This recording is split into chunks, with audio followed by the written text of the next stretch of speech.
I appreciate that this is not quite the death slot of the first thing in the morning on Sunday morning, but it's still not easy to get out after last night. So I appreciate people coming out to hear me talk.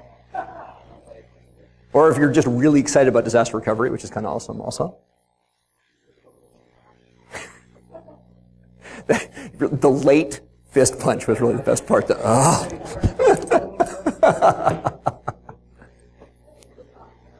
Okay, good. I'll try and get us all pumped up.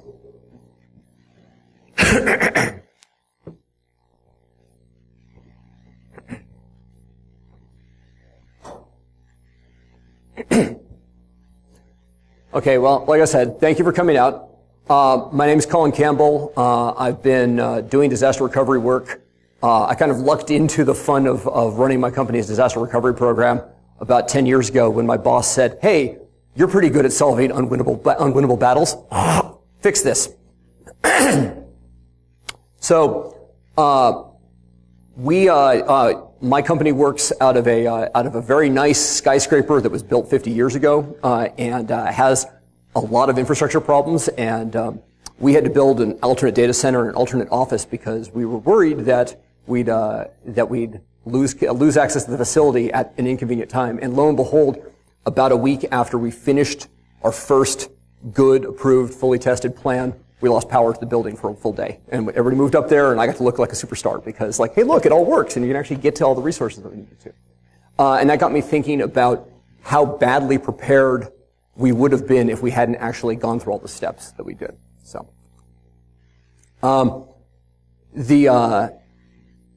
George Patton had an expression which apparently he copied from some Chinese proverb, which was, the more you sweat in training, the less you bleed in battle. If you are doing a good job of testing your system, then you're not in an absolute fiery panic trying to figure out where your servers are, where your data is, how to make things work while your server farm is burning down around you. If we are going to do a good job with the disaster recovery plan, we need to know, we need to be able to restore business back to production mode, or some semblance of production mode the business agrees is good enough. And we need to be able to do it in a timetable that the business accepts is good enough for them to continue operations. So, early on in my career, I worked for a couple of different financial companies, and the disaster recovery plan they had, this is pre-2001 when everybody suddenly got a lot more aware of real disasters. Their disaster recovery plan was, we have a whole stack of servers over here, we have a whole stack of workstations over here. If there's a problem, we'll fix it, and everybody will be able to work. And it'll all work like great. That's good, we planned, move on. If you're doing a realistic disaster recovery test, you can actually develop a real timetable for how long it's going to take to get that all working. You can actually have a refined recovery process where you know what the steps that it will take and the order to do things in so you don't break everything in the process of trying to bring things up. You may find some hidden problems or dependencies. You know, some code that a developer might not have mentioned was hard-coded to a particular server that will be a real problem in the middle of a failover. And your team will get some confidence and skill in actually being able to recover, so that they're not in a panic when they're actually trying to do a failover. Also, if you have this flexible recovery plan, you build this plan around a good system and you understand the general process, it can help you solve other problems that crop up. You can take pieces out modularly and say, well, our messaging is failing, our messaging is down, we know how to fail that over, we know how to do the steps for that. Or this, our connection to our market data provider, for instance, is unavailable because the VPN router just crapped out. So let's shift it over to disaster recovery, but you know the steps ahead of time and you have a plan you can execute on. So, last couple of years, there's been some kind of critical disasters and some big face plants by some big companies, disaster-wise. Just in February, Wells Fargo had smoke reported in one of their data centers. I don't have any insight besides just general press coverage for this, so I'm not letting out anything, and I'm just poking fun at some companies that should have known better. They had smoke reported in a data center. They started their automatic failover process, and something didn't work right. The scuttlebutt is that it was an internal DNS problem, didn't fail over correctly. So they were unable to reach significant portions of their ATM network and their general financial network. People couldn't direct deposit. People couldn't get their cash for up to 36 hours. which is a major faceplant for a bank that wants to be world-class service. Their CEO said, had to come out with a press statement that, I apologize to our customers and team members for the inconvenience caused by yesterday's systems issues. Our recovery from these issues was not as rapid as we or our customers would have expected, which may or may not be a lot of balm for people who were standing there at the ATM machine bashing it with a club trying to get their cash out. Maersk got hit in the summer of 2017 by the NotPetya ransomware. It turns out NotPetya propagates super fast and ran rampant through their network, shut down almost all their desktops, almost all their servers. But the big problem is they did not have a long-term backup of their Active Directory controllers, because their strategy had always been, if an Active Directory controller goes down, we'll just put a new one in and replicate all the data in to it, piece of cake. You know, we're going to use the multiple master model, which makes a lot of sense. But without a long-term backup, all of their Active Directory controllers were ransomed, and they had no directory services for 10 days. For this is a company with $30 billion in annual revenue, and ports and shipping facilities in almost every country. And they were doing things on pencil and paper and telephone calls across the world trying to manage all this stuff. And the way they recovered is somebody realized there was an Active Directory controller in Ghana that had a power failure, and nobody brought it back online again, but had been offline for a month. So they flew that hard drive from Ghana to Nigeria to London so they could do a recovery on 30-day-old data, and that's the way they got their directory back up and running again. So try not to do that as your disaster recovery plan, if you take nothing else from my talk. So you're saying the offline backup is part of replicating multi-masters solution? Well, okay, if you want to kill one of your Active Directory controllers every 30 days, but put it in a more convenient place than Ghana. The system administrator from London couldn't get a visa to get to Ghana to go get the disk himself, so they had somebody fly from Nigeria and do the airport spy movie handoff of the hard disk across the security barrier so he could take it to London to get it back in. That's what I'm saying. That's the bad part of the plan. Okay.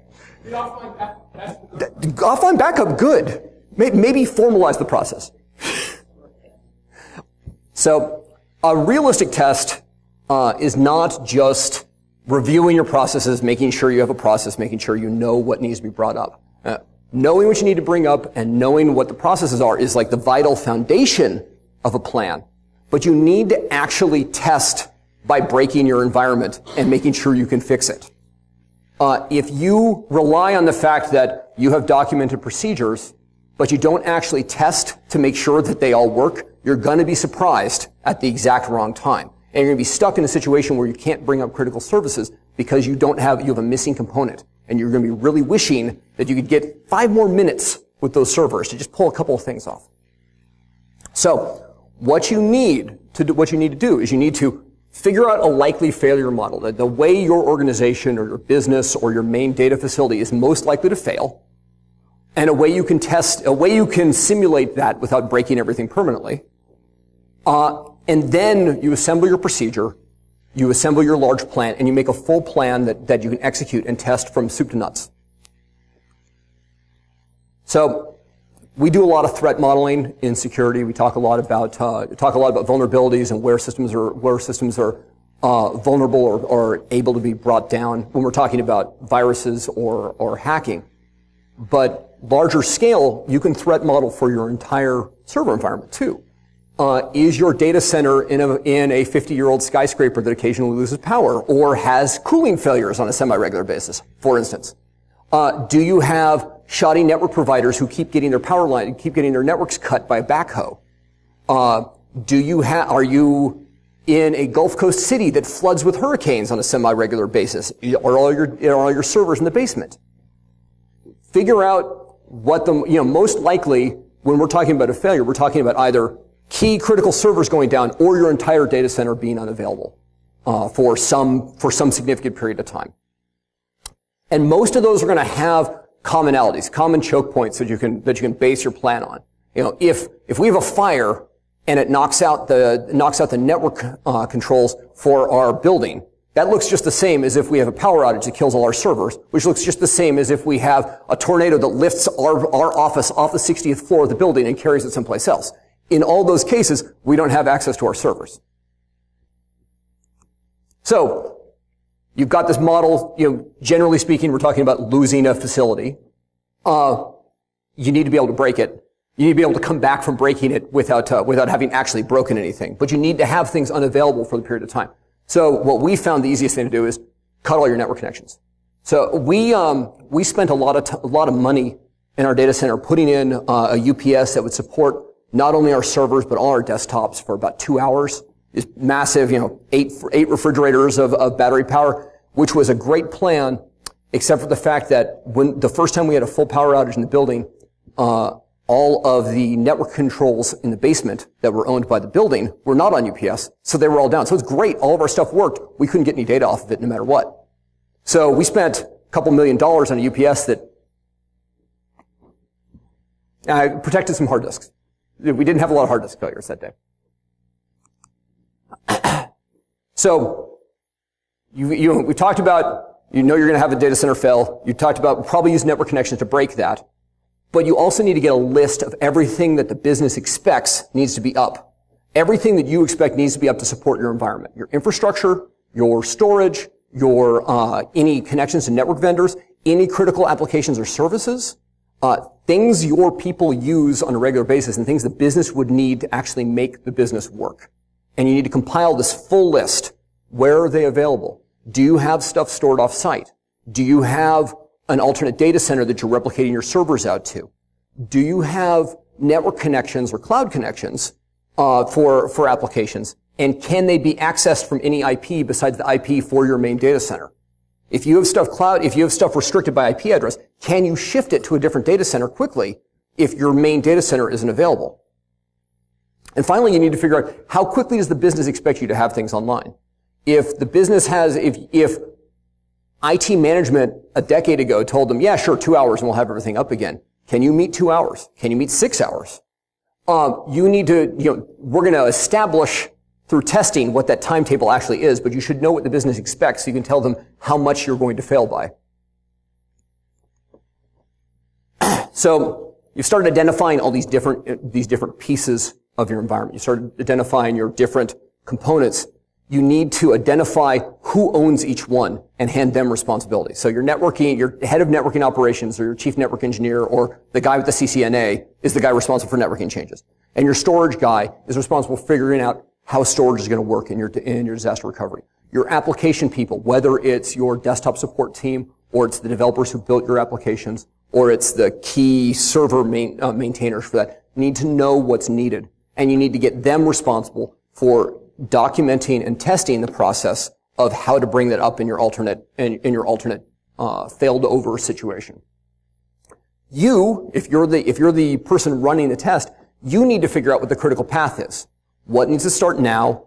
What needs to start next? What can be started at the same time and what has to go in a set order because everything's going to be broken if you bring stuff up at the wrong time.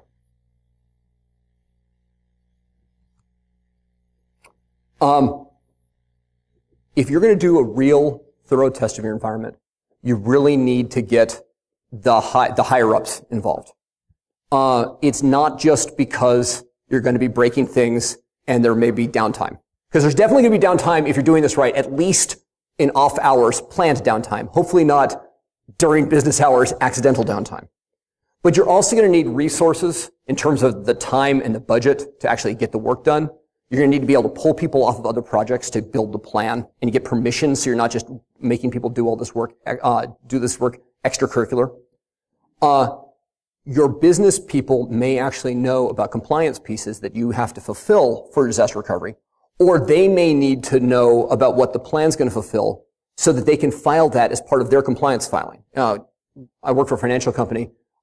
They have to take a copy of the plan that I've built for disaster recovery testing and submit it with annual preparations because whichever regulatory bodies we deal with need to be able to validate that yes, verily, we have a disaster plan. We've tested it. We can show that it works.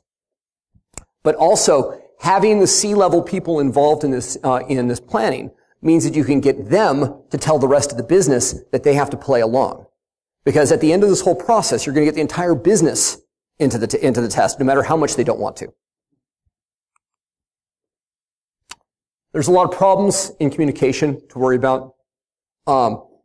First and foremost, in any type of disaster recovery plan, you need to know who the decision makers are. Who's the person who gets to say this is a disaster? And maybe that's the CISO or your CTO. Maybe that's some members of the C-suite. Maybe it's your IT director. But somebody needs to be designated that they are the person who gets to make the call. Because you can't have individual administrators thinking that you're going to disaster recovery. And you can't have people panicking, not knowing when a disaster is happening. You need to have a clear decision process and a clear tree that comes from management says we should, somebody else says we are, and then you start the plan. Then during a disaster, during an actual disaster problem, you need to know how your team in IT is actually going to communicate with each other. We use an internal chat server. The first time we started testing our disaster recovery plan, we all felt pretty dumb when we couldn't talk on our chat server because our chat server was locked away in Boston, and we were not in Boston. So if you're using a chat server internally, you need to have a resource someplace else.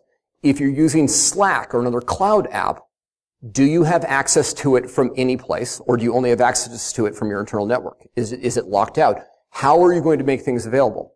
If you use mail all the time, is mail going to be up, and when is mail going to be up? So you need to be aware of this sort of thing. You need to establish a plan and a procedure, whether you're using side channel text messages between each other, which is pretty unwieldy and doesn't work very well for long, or you're using some sort of alternate server to manage things.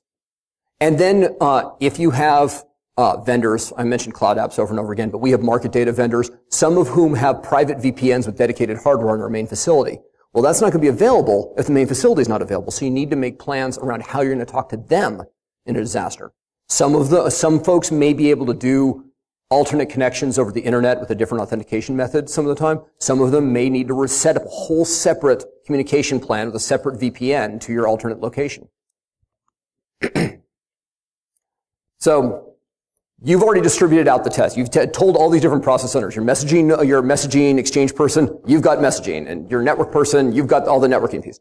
So you've handed this all out. They need to go through the process of creating a process of documenting a plan for how to fail over their individual component. They need to figure out how long it's going to take. They need to figure out the step-by-step instructions that are required to do that. And they really need to test it out. We made assumptions early on in our plan. We assumed that our messaging was going to be really ugly and difficult to get tested thoroughly. So we really went through the process of going through our exchange failover over and over again. We got very good at it. We have it all scripted out. We got it all laid out, and we established the plan. And now when we make changes to our exchange system, we're very good at testing that to say, okay, we think we know how this is all going to work. Let's go through one or two steps, make sure it all fails over. No big deal. And that includes our mobile messaging. Like you get all the mobile messaging fails over. But we had to go through a few tries to get that right. On the other hand, the networking, our head of networking assured me, networking's a piece of cake. All I'm going to do is drop this, bring this up again. And the first 4 or 5 tests we did, we had to wait around for an hour while we discovered that, that VLAN's not available. Or, we're still actually talking to our production site even though we got told we aren't talking to our production site, and we have to stop everything, drop it, and start over again. Don't let people tell you that, sure, they got this in the bag, it's okay. Make everybody go through the process of testing each individual piece, so when you bring it together for a larger test, you don't have to sit through everybody waiting around for one team to figure out what they screwed up and what's wrong. So each of these component owners has their piece of the test. They need to feed it back to you, and you feed it into a larger master plan. There should be a master plan which is going to be used for multiple pieces and become the core of your disaster recovery plan. But we start with the test plan. You need to put this all together into one big piece. Your prerequisites should be documented out. You start with a skeletal frame of this phase leads to this phase, leads to this phase, and which components happen in which phase, which things have to happen one after another. Make sure you leave a time window when you're building a test. Make sure you leave a time window to actually test the environment you have up and running. Don't just say, okay, we got messaging's working. Okay, networking's working. Our storage environment is up and the computers are up. We're good. Make sure that after you've got all that stuff up, you have time to go through and make sure the environment works the way you expected it to. So you've got to, you go through all the trouble of failing over. Now spend a couple hours. Can we access the applications we think? Do the applications actually feed real data? Or are they feeding off of 3 months old from whatever was still hard-coded into the system when it was originally updated? And you need to make sure that you have, I'm sorry. You're going to build all this documentation. You're going to take the processes from the different component owners and feed it into this master plan. And the steps and documentation you get from those component owners should be detailed enough that anybody who's technical can follow through with that. Because you're not always, especially in a disaster, you're not always going to have the expert for the system available to do the fix. Unfortunately, disasters normally happen at inconvenient times, at vacation times, and people are out of town, or somebody gets hit by a bus. You need to make sure the documentation is clear enough that anybody on your technical team can follow any of the steps well enough and sort it out so you can get things failed over. Now, your job is to take all this stuff and take the screenshots from one guy and the step-by-step text line and the unordered list bullet points from another guy and put that into a normalized plan that everybody can read, that's going to be legible, that's going to be easy to distribute, that's going to be in a format that people can understand. So, originally I started with a Gantt chart. We still use Gantt charts. Gantt charts are really helpful. Anybody who's done project planning has looked at these sorts of things before. And these are great because it's really easy to help kind of establish what a timetable is and know how long different steps should take based on your estimations and kind of build your schedule out for this sort of thing. So this is an excellent way of building your initial plan, but not every technical person reads a Gantt chart. And even technical people who theoretically understand a Gantt chart are good at checking when they're supposed to stop or when they're supposed to start, because they just want to get going and they want to get their piece done.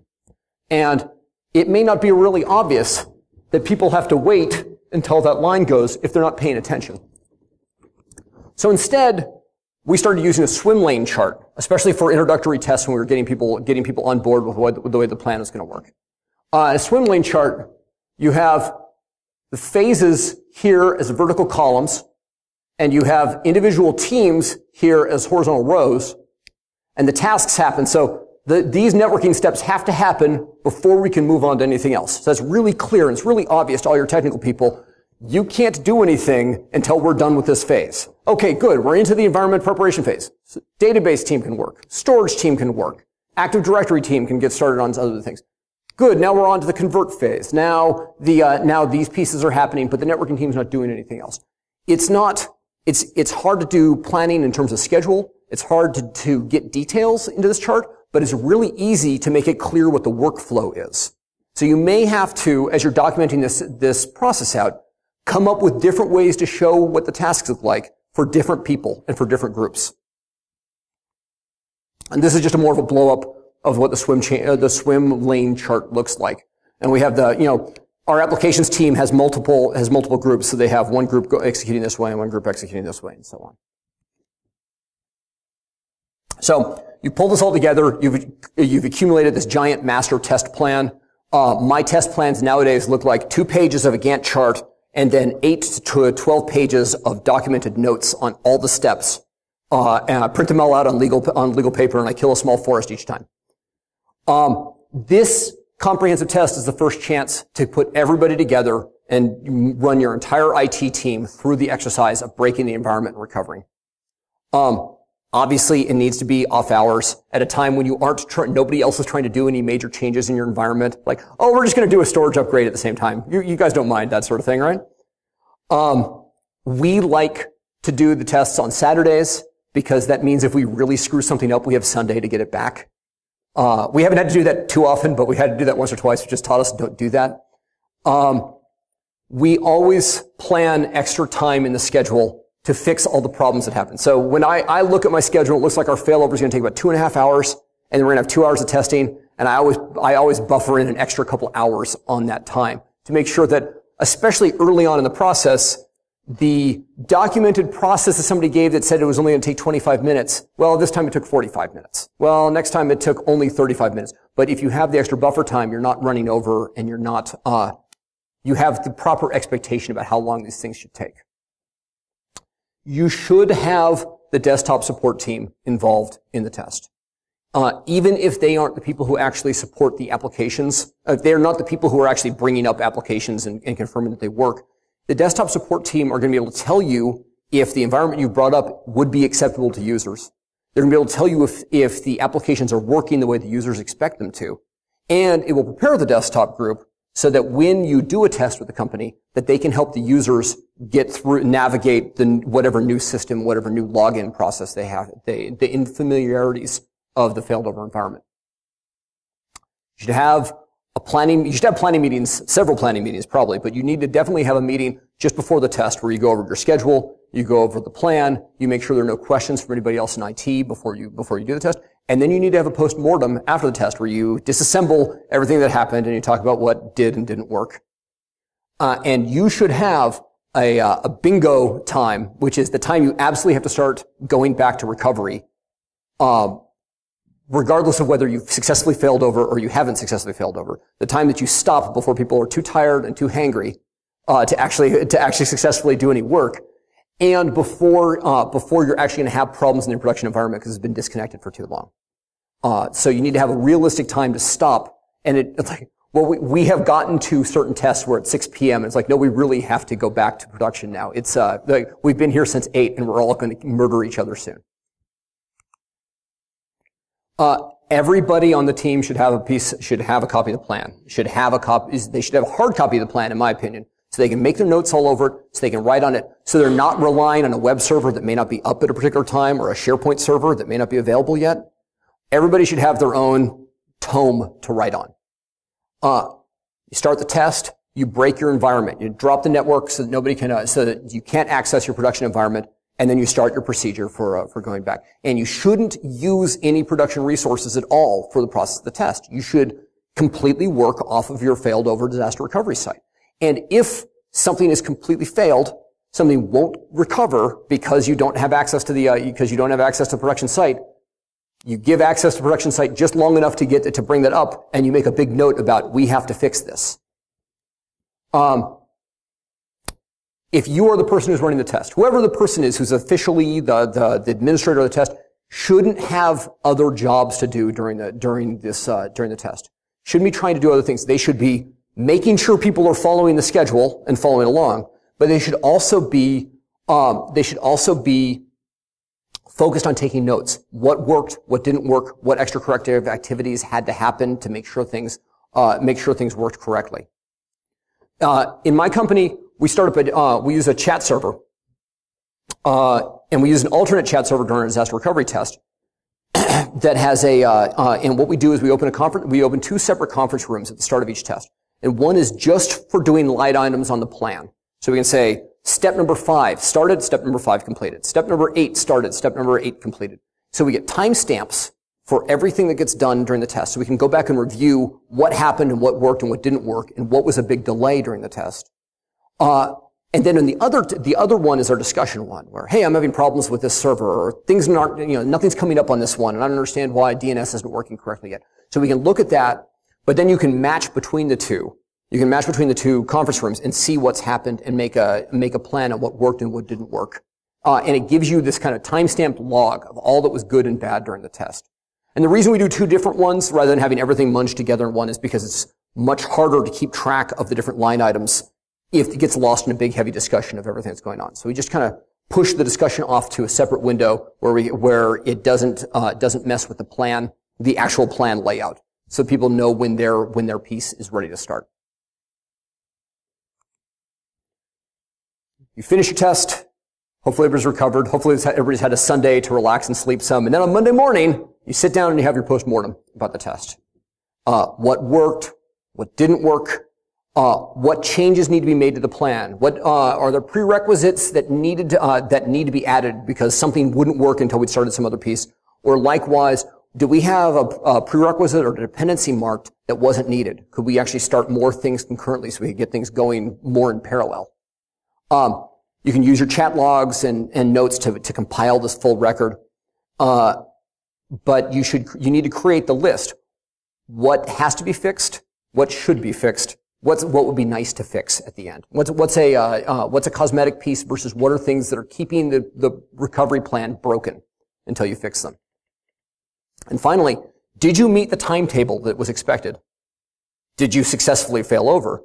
Do you need to do the test again before you introduce the whole business to this? It took us multiple iterations to get this process working correctly. We had to go through it. The first time around, we had to go through about 3 big-scale tests before we finally felt like things were working. Yeah, it was an uncomfortable couple months. There's a lot of Saturdays and a lot of apologies to spouses for that period. So finally, you're going to get the whole business involved in the test. This is where we need to drag the C-suite in and say, no, you promised. Set a date that's not on top of a big filing weekend or a big quarterly end result type of thing, but a date that most of the company can get to because it's not school vacation week, it's not the Thanksgiving holiday, or a 3-day weekend, which will make you completely hated. But instead a time when you're going to be able to get all or most of or a significant portion of the business out to your disaster recovery test, whether people are working from home to an alternate site, or they're working from shared space that you rent, or you have a whole alternate office that you can send people to. You need to be able to have them involved in part of this test. And this actually is pretty important because it'll help the users understand what their responsibilities are during a disaster and how things will work during a disaster, so that they aren't just constantly assuming that if something big and bad goes on, well, everything's shot. Or alternately, well, I guess I'll just figure it out on the fly when something happens. This gives them the chance to actually understand that there is a plan, what their role in the plan is, and how well things can work. And then finally, of course, I keep harping on this compliance thing, but it's important in my world. It'll help meet the compliance requirements if you have the entire company dragged out to this sort of thing to demonstrate that they actually can work, even when the main office is unavailable. So, involve everything in a full business test that you can. If you are using alternate office space, make sure you use it.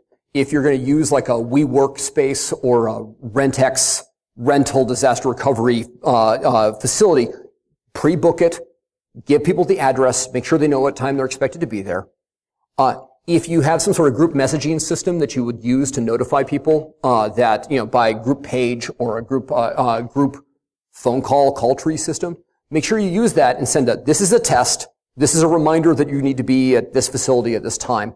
But use that so people know what to expect and they can whitelist. In this day and age where we're all using call blockers, they actually whitelist the emergency notification system so they don't block the, hey, we're in a disaster message as a robocall spam. And if you have alternate data feeds, if you have a market data or some other vendor that's sending data to your company, make sure you have that switched over for the day so you can use your alternate site. I mentioned scheduling. Schedule carefully for this and use your temporary office. Build a test plan for the users to use. Something that tells them what to do when they get to the office space. So they don't get there, look at things, look at their, say, okay, well, email worked, I guess I'm good, and walk away. Unless that's their day, is just looking at email. But make sure they can see that they can access whatever data that they need to get their work done. If you have file shares that are being replicated over for all of their work, all their work documents, they need to open up some of their work documents and verify that they actually read those. If they have applications they need to start, they should test those and do a couple of transactions in those applications. And finally, they need to be able to tell you what worked and what didn't. So if you you're just going to collect paper notes, that'll work. If you have some sort of server that people can post documents up to, collect feedback from your users so that you get a feel for how they felt about it.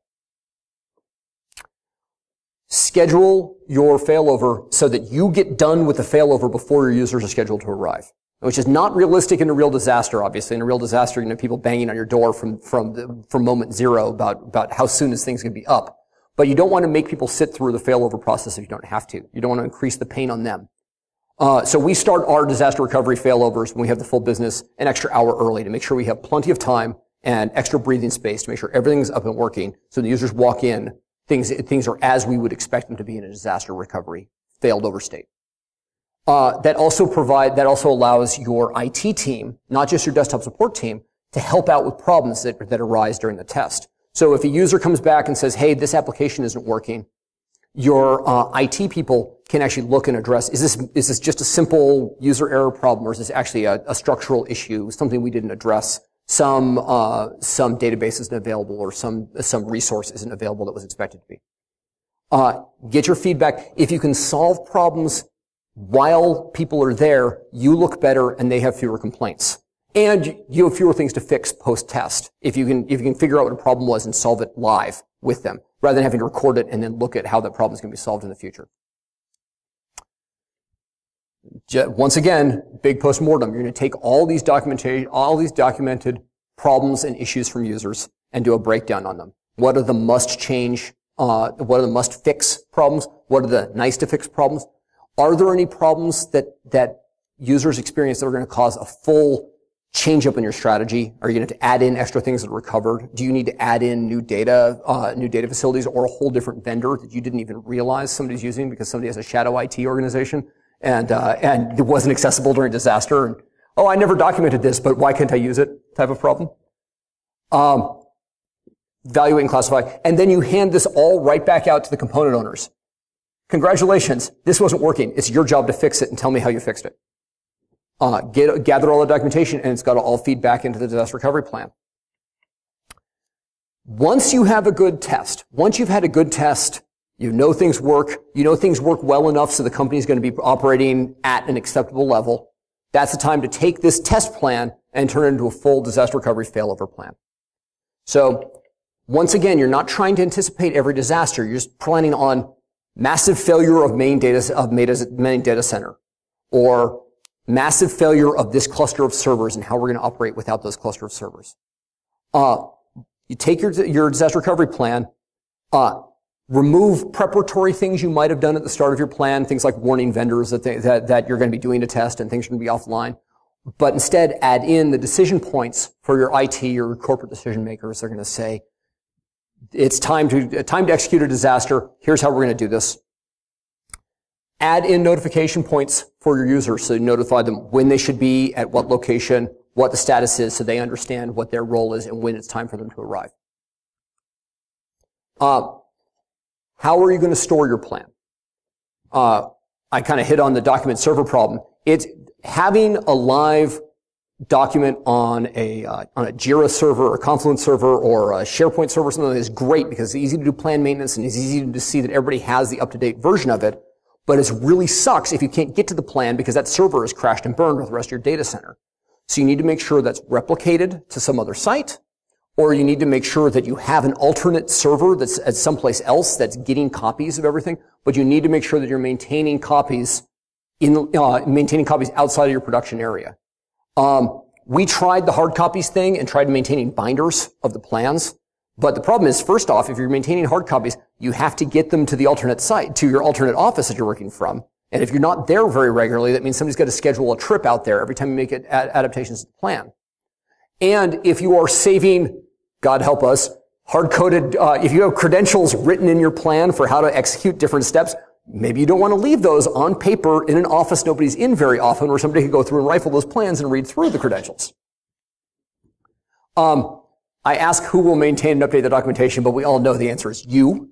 If you're the one who's running the test, if you're the one who's running the plan, you're the one who's maintaining it. Till death do you part.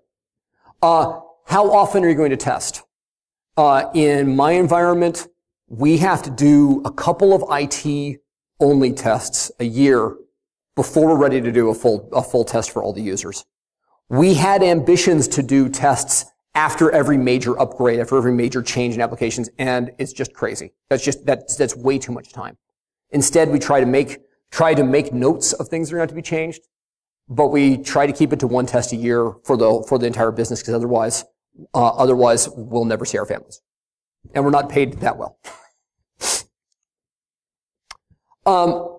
The disaster recovery process for my company has actually been really beneficial outside of just the basic testing and verifying that we have a plan.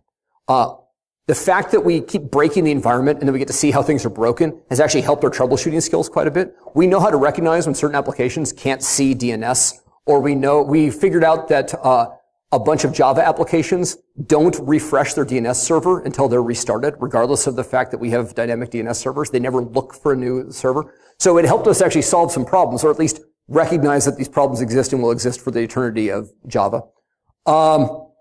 But it's helped us actually solve problems and helped improve our disaster recovery, our troubleshooting problems. We've actually got realistic SLAs with the business now about the time that it takes to fail over and the time that it takes to fail back, which the business didn't understand the first few times. The business has confidence that things will work when we fail things over. And when we've had incidents, when we've had major security responses, we have this built-in practiced response schedule where we know, oh, somebody's going to be in charge. We're going to open up the chat servers. We'll start talking about it. One person's going to run the thing and everybody else is going to document what they're trying to change. But we don't panic and try and figure out how to respond to new problems every time there's a new problem. We have this practice, kind of this built-in fire drill we do every year that kind of keeps us limber on that type of operation. So we're at the end. As I said, realistic testing is critical. You're going to accurately simulate a failure of the environment and then try and bring it back from a failure, not just talk about the processes and make a documentation of what is needed. You need a model of your environment and how it can fail. You need a way to simulate that failure and then reverse that simulation. And you need a plan to bring it all back. And finally, you need to include the entire business. You need to do this testing not just with IT, not just with individual teams. You need to include the entire company to actually realistically test things. Any questions? Yes. So, for small scale failures, things like chaos monkey, Mm-hmm. are there any tool sets like that for the larger scale? Like, you don't want to randomly switch off data centers, but at least to make the process a little bit smoother and have it develop your own. So the question was large-scale simulation tools for disaster. I have not heard of any. Chaos Monkey still feels fairly revolutionary to me in terms of, yeah, we're going to let a daemon go out and randomly break things. It'll be okay. It's fine for an environment that's built with the expectation that they're going to have failures, and an environment, especially that has a giant farm with lots of instances, and they can lose things. And I think a lot of companies are not nearly that robust. Yeah, I don't know of any tool that can do that. I think you have to kind of build your own plan. Whether you simulate, oh, we're gonna park the disk, we're gonna do a gentle shutdown, but we're gonna break services on that sort of thing. But I don't know of anybody else who does that.